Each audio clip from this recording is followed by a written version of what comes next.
കേരളത്തിലെ അടുക്കളകളുടെ കാര്യം വളരെ കഷ്ടമാണ്. കാരണം ഇവിടെ ഉപ്പ് തൊട്ട് കർപ്പൂരം വരെയുള്ള എല്ലാ നിത്യോപയോഗ വസ്തുക്കൾക്കും വില വർദ്ധിച്ചിരിക്കുകയാണ്. അത് ഒരിരട്ടിയോ രണ്ടിരട്ടിയോ അല്ല, 3 ഇരട്ടിയിലധികം വില വർദ്ധിച്ചു. ഈ സാഹചര്യത്തെക്കുറിച്ച് ഭാരതീയ ജനതാ പാർട്ടിയുടെ ദേശീയ നിർവാഹക സമിതി യോഗം നടക്കുമ്പോൾ പോലും ഞങ്ങൾക്ക് ഇത് ചർച്ച ചെയ്യാനുള്ള അവസരം കിട്ടി. രാജ്യത്തിൻ്റെ പ്രധാനമന്ത്രി നമ്മളോട് പറഞ്ഞത് പയറും പരിപ്പും മാത്രമല്ല എല്ലാ നിത്യോപയോഗ വസ്തുക്കളും വാങ്ങാൻ അതത് സംസ്ഥാന ഗവൺമെന്റുകൾക്ക് പദ്ധതി ഉണ്ടെങ്കിൽ നമ്മുടെ വീട്ടമ്മമാരൊക്കെ പ്രതികരിക്കാൻ തുടങ്ങി. ഗ്യാസിന്റെ വില ഒരു രക്ഷയില്ല. കേന്ദ്ര സർക്കാർ എത്രയും പെട്ടെന്ന് നടപടിയെടുക്കണം.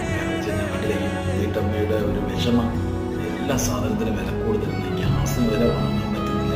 കുട്ടികൾക്ക് ഭക്ഷണം വില കൊടുക്കാൻ ബുദ്ധിമുട്ടാണ്. എത്ര വിഷമമാണ് ഓരോരോ സ്ത്രീകളും എന്ന് പറയുന്നത്. ഈ ഒരു സ്ത്രീ പറയുന്നത് കേട്ടില്ലേ, ഗ്യാസിന് അത്രയും പ്രൈസാണ്.